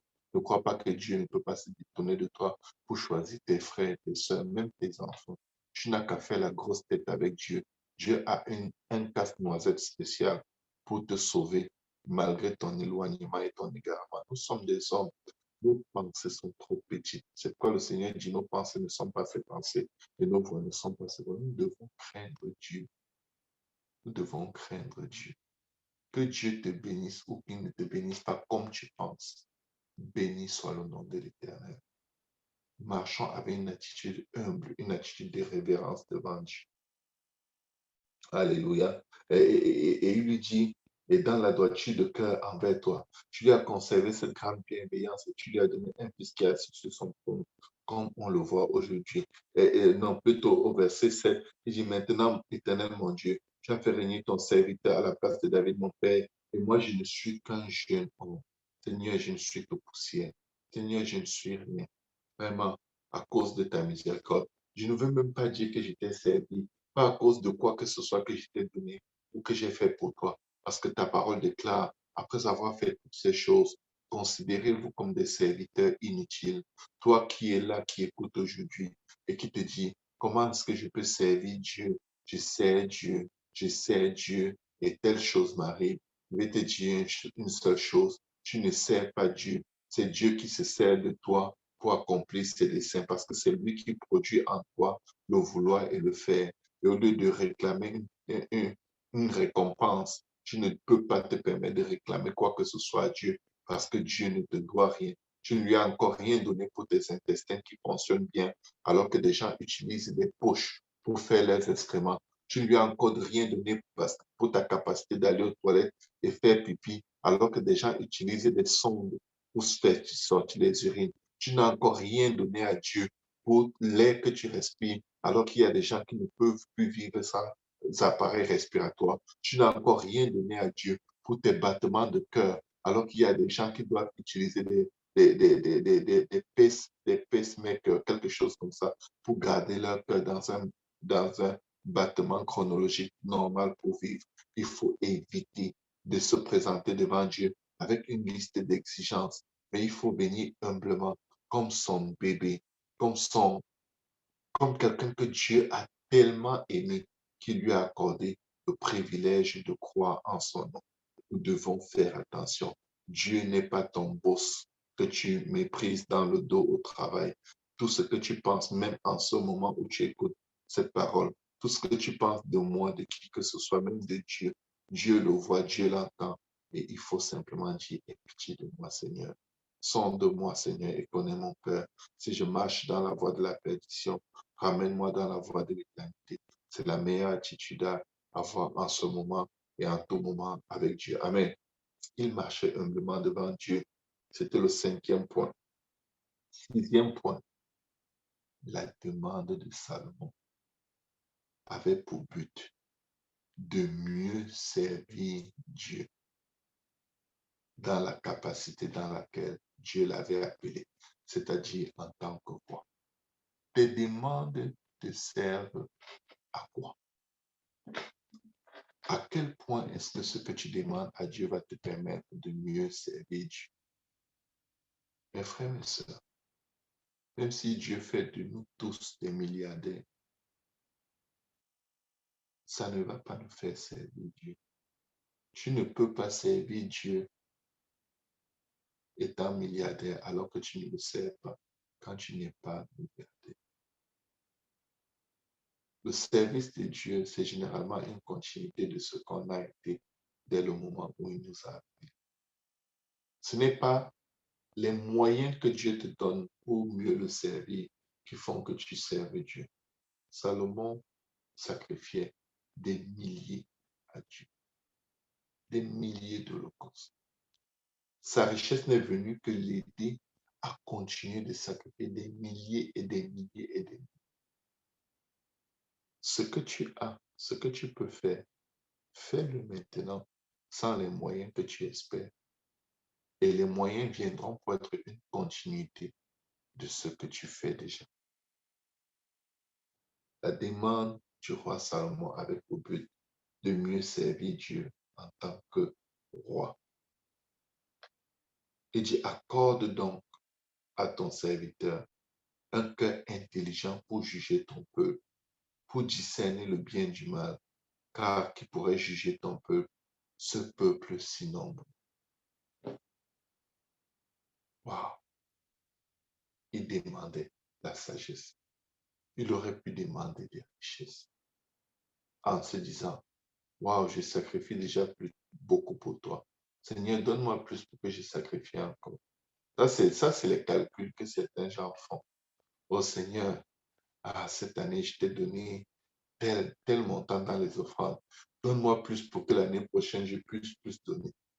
Dieu sait que le plus que tu veux là, c'est la partie que tu gardes, c'est les 90% qui restent dans tes poches. Tu veux plus. Ce n'est pas plus pour donner. Plus pour donner, tu n'as pas le choix parce que ça appartient à Dieu. C'est un peu une faveur que tu fais à Dieu. Si tu ne donnes pas, tu es un voleur. Et les voleurs n'hériteront pas le royaume des cieux. Le Seigneur dit, vous me volez dans les dividendes. Donc, donnez plus à Dieu. Tu donnes selon que Dieu t'a prospéré. Tu n'as pas besoin de demander plus à Dieu pour donner plus. La veuve de Sarepta, je crois que c'était à Sarepta, euh, elle a pris la dernière farine, les dernières brindilles de bois. Elle a fait des galettes. Au lieu de manger avec son fils pour survivre, elle a donné à Dieu. Ça, c'est ça, donner à Dieu.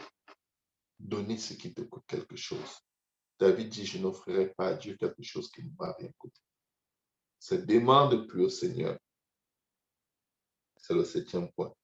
Et Dieu lui dit, puisque c'est là ce que tu demandes, puisque tu ne demandes pour toi ni une longue vie, ça c'est nos requêtes de prière.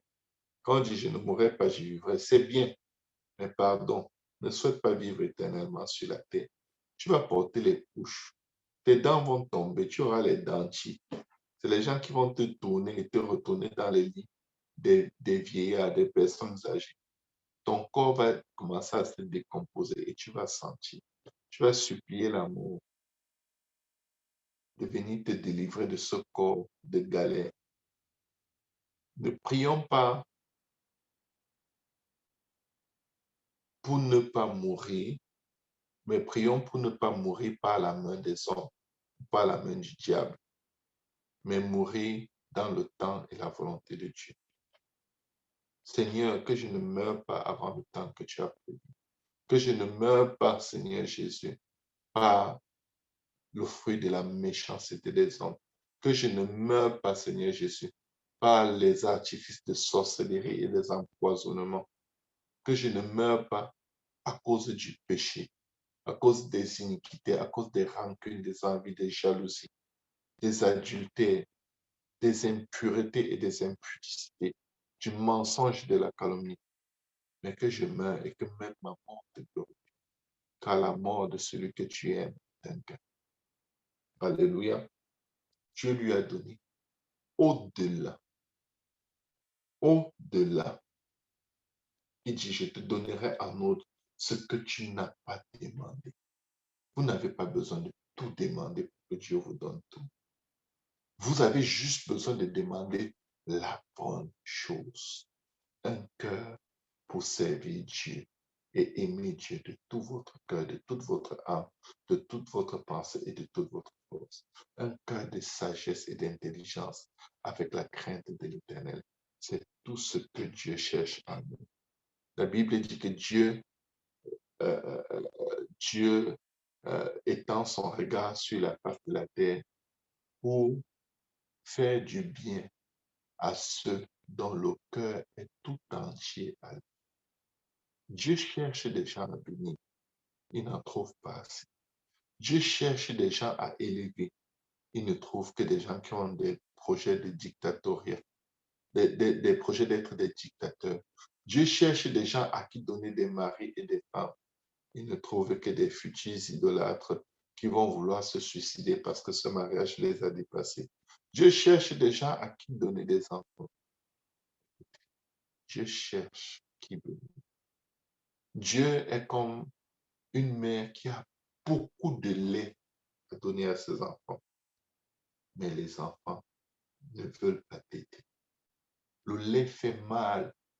La maman a mal à la poitrine parce que quand il y a l'excès de lait et que le lait n'est pas tiré, ça peut même donner le cancer à la mère. Va à la mamelle du Seigneur. Laisse-toi nourrir du lait de la parole de Dieu. Laisse-toi nourrir. Laisse Dieu te bénir. Mais pour que tu reçoives le bon lait de la parole et que cela porte des fruits dans ta vie qui demeureront jusqu'à la vie éternelle, viens à Dieu comme un petit enfant et demande comme un petit enfant. Le Seigneur dit, si vous ne venez à moi comme l'un de ses plus petits, vous n'entrerez pas dans le royaume des cieux. Cherchons premièrement le royaume de la justice de Dieu. Ce sont les prières qui règlent tous les autres problèmes et qui produisent tous les autres miracles en un seul moment, en un instant, en un clin d'œil. La première étape pour être dans cette disposition, c'est de se repentir, de se faire baptiser d'eau au nom de Jésus pour le pardon de nos péchés et prier pour recevoir le baptême du Saint-Esprit. Car la promesse du Saint-Esprit est pour nous, pour tous ceux qui sont au loin, en aussi grand nombre que le Seigneur notre Dieu les appelle. Et quand tu reçois le baptême du Saint-Esprit, tu parles en d'autres langues selon que l'Esprit de Dieu te donne de t'exprimer. Si tu ne parles pas en d'autres langues, parce que tu n'as pas encore reçu le baptême du Saint-Esprit. Pasteur Serge, est-ce que tu es en train de dire que ceux qui ne parlent pas en langue n'ont pas le Saint-Esprit? Oui, la Bible dit qu'ils ne l'ont pas. Allô? La Bible dit qu'ils ne l'ont pas.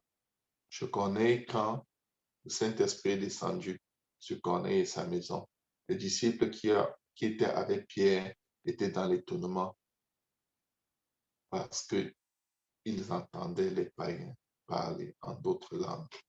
Et ils ont demandé, Pierre a demandé, avons-nous le droit de refuser les eaux de baptême à ceux qui ont reçu l'Esprit comme nous? L'Esprit était sur eux. Et le témoignage, c'est qu'ils parlaient en d'autres langues. Dans Acte 19, le témoignage du Saint-Esprit, c'est qu'il parlait en d'autres langues. Le jour de la Pentecôte, Pierre dit, ces hommes ne sont pas ivres comme vous le pensez, comme vous le supposez, car ceci n'est que la 3e heure du jour. Mais ceci est ce qui avait été prophétisé par le prophète Joël. Et il cite Joël, il dit, dans ces jours, dit l'Éternel, dit Dieu, je répandrai de mon esprit. Il dit que ceci est l'accomplissement de la prophétie qui disait, je répandrai de mon esprit.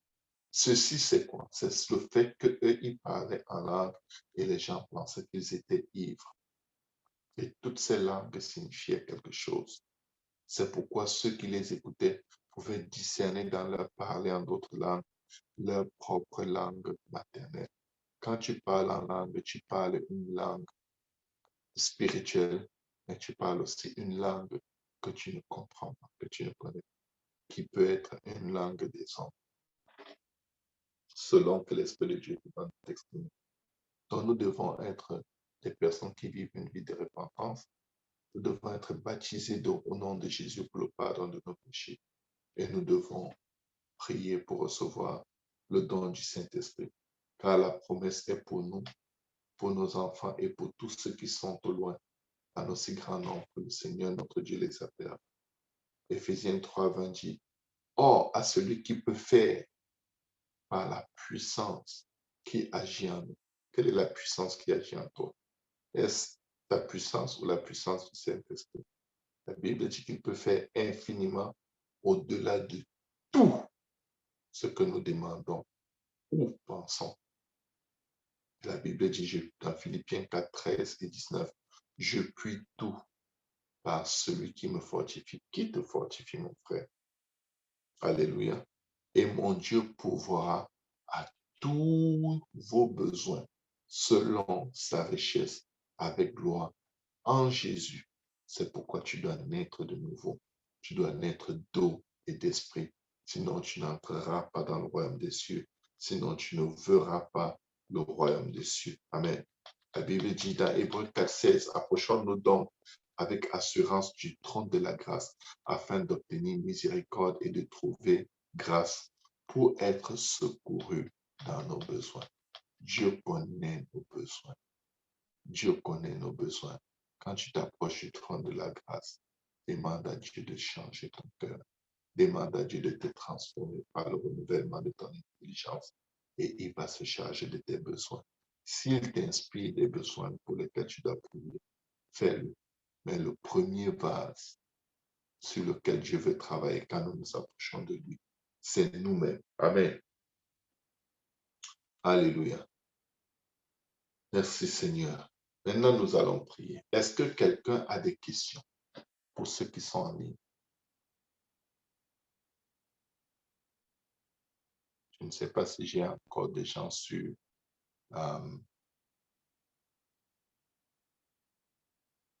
Zoom. Est-ce que j'ai encore du monde sur Zoom en ce moment? Je sais qu'on est en direct Oui, sur on Zoom. est là, pasteur. Oh, wow. OK. Est-ce que vous avez des questions? Oh non. Non, c'est bon.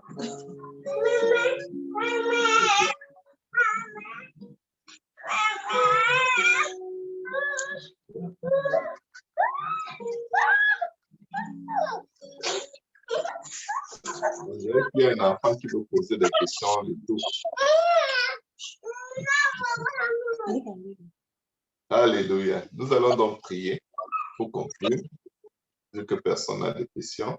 Et Dieu va nous aider. Nous allons arriver à cet endroit où nous prions une fois et Dieu exauce plein de choses à la fois. Crée à moi un cœur pur, Seigneur. Renouvelle à moi un esprit bien disposé. Seigneur, nous ne voulons pas te demander ce que tu ne veux pas que nous demandions. Mais nous te prions. Aide-nous. Montre-nous comment frapper. Alléluia. Montre-nous comment demander. Montre-nous à quelle porte frapper. Aide-nous, Seigneur, Montre-nous à quel endroit chercher. de mettre à la bonne place, Montre-nous, Seigneur. à être Nous ne connecté. pouvons pas t'obéir dans l'inconnu, Seigneur. Nous ne pouvons pas t'obéir, Seigneur, dans l'inconscience. Mais certainement, tu attends des prières spéciales de nous. Certainement, tu attends, Seigneur, des supplications particulières. Certainement, tu attends des intercessions inspirées de toi. Exauce-nous, Seigneur, tu es au-dessus. Aide-nous, Dieu de gloire. Agis, Seigneur. Agis, crée en nous un cœur. Agis, révèle à nous un esprit bien disposé. Ne nous cache pas ta face, Seigneur. Ne nous retire pas ton Esprit Saint, Seigneur. Donne-nous la joie de ton salut, Seigneur. Quel esprit de bonne volonté nous soutienne, Seigneur. Nous enseignerons tes voies à ceux qui les transmettent. Et les pécheurs reviendront à toi. Mais crée en moi un cœur pur, Seigneur. Crée en moi un cœur pur, Seigneur. Renouvelle à moi un esprit bien disposé. Papa, que ton précieux sang nous couvre. Nous lave, nous garde. Aide-nous à réécouter cette parole, Seigneur. Qu'elle porte les fruits dans nos vies de gloire jusqu'à la vie éternelle. Au nom de Jésus. Au nom de Jésus.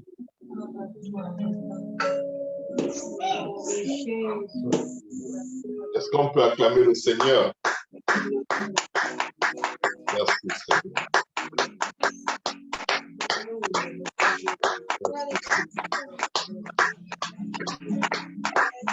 Alléluia.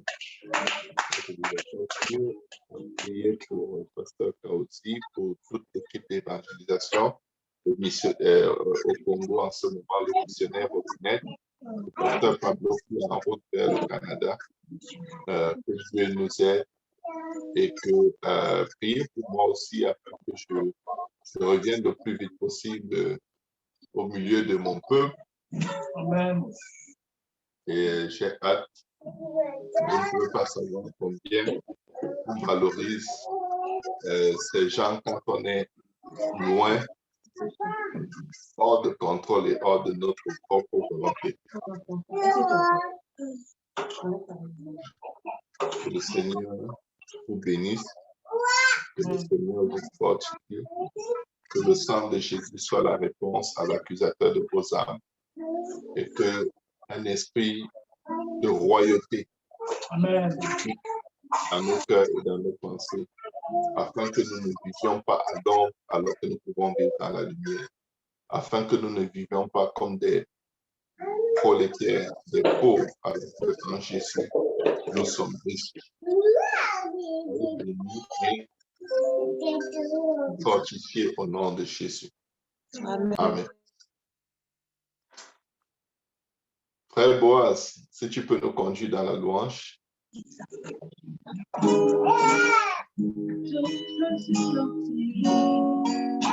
Envahis nos villages, viens toucher nos familles. Aide-nous,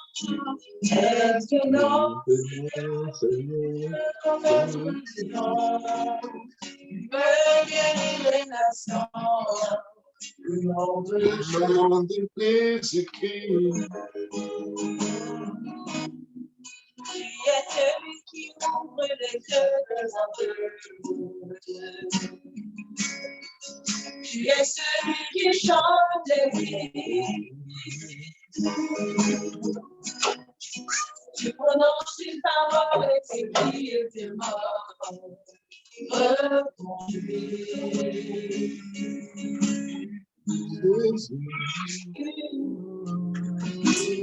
Il y a celui qui a inspiré cette œuvre.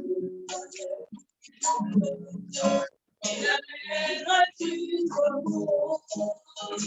Il y a celui qui chante, il avait des idées, des éclats de soir.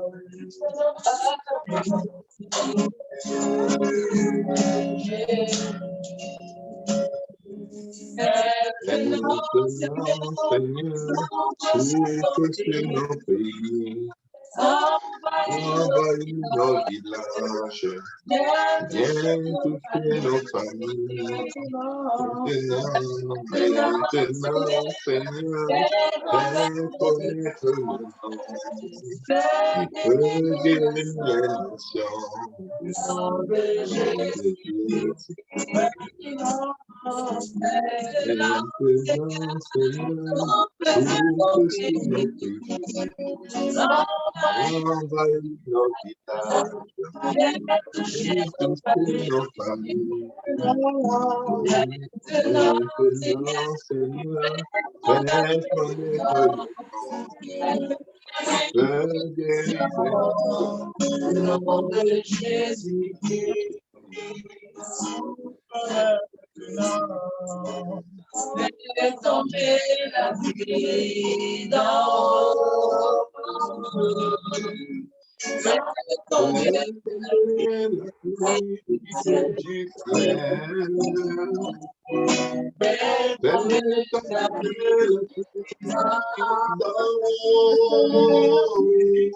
Fais tomber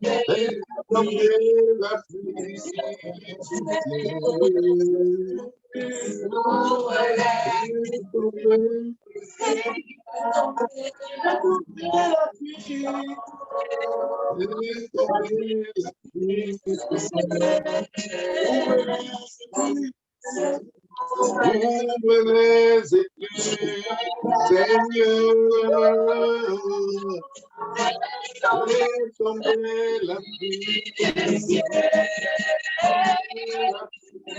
ouvre les écluses, Seigneur,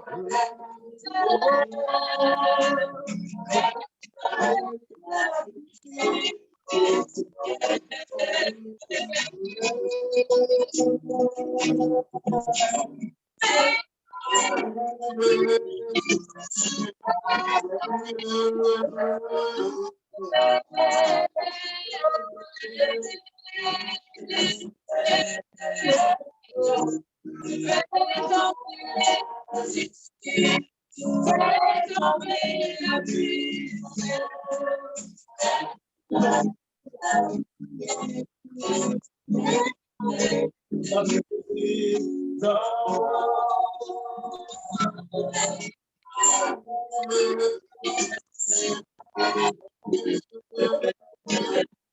Alléluia, merci Seigneur. Alléluia.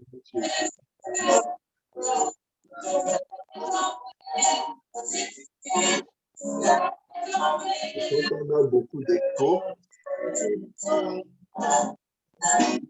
Maintenant, Seigneur, je suis l'obéi.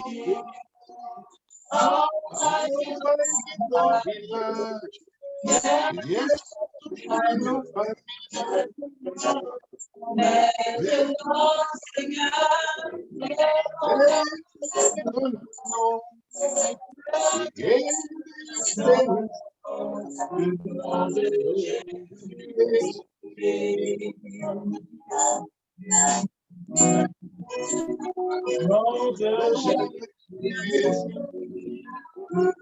alléluia, est-ce qu'on peut acclamer le Seigneur?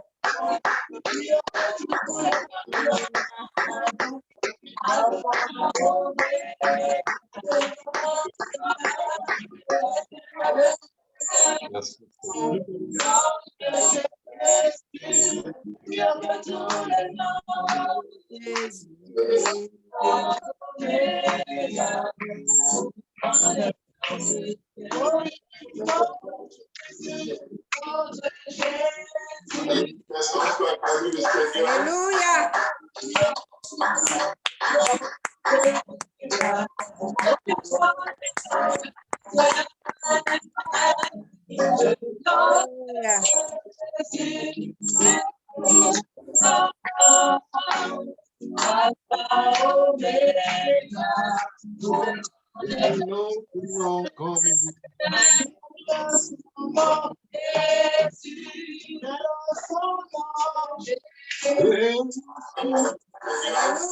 Alléluia.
Jésus, Jésus, alléluia, gloire au nom de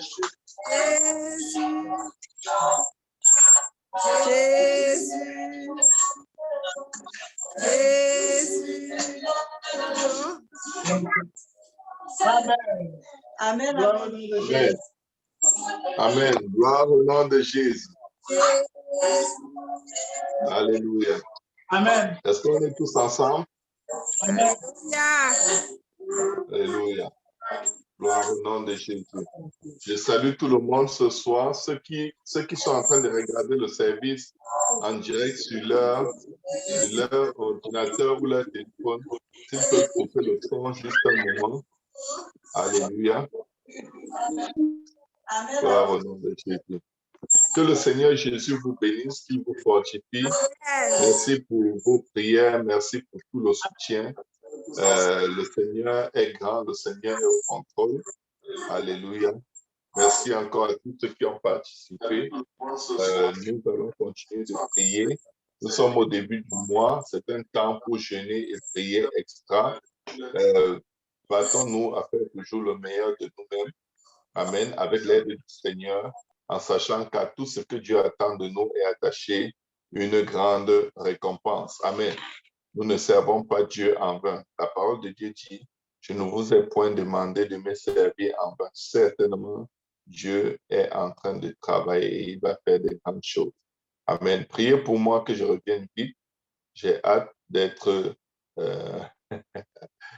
au milieu du précieux peuple de Dieu. Salutations à Maman Viviane que je vois en direct. Que le Seigneur te bénisse. Salutations à tous les frères et toutes les sœurs qui sont en direct sur YouTube. Que le Seigneur Jésus vous bénisse abondamment et que, voilà quoi, que sa grâce soit à jamais multipliée dans nos vies. Persévérons et soyons prêts. Amen. Bonne soirée à tout le monde et on se retrouve bientôt pour un autre merveilleux temps dans la présence de Dieu. Amen. Bonne soirée à tout le monde.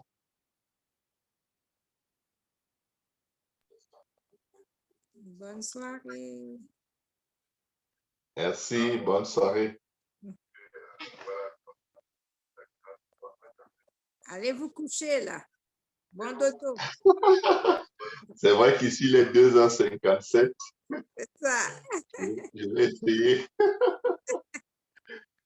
Dieu est bon. Je vis encore dans mon fuseau horaire du Canada. Ici, tout va bien. Amen. Amen. Bye. Bye. Ouais.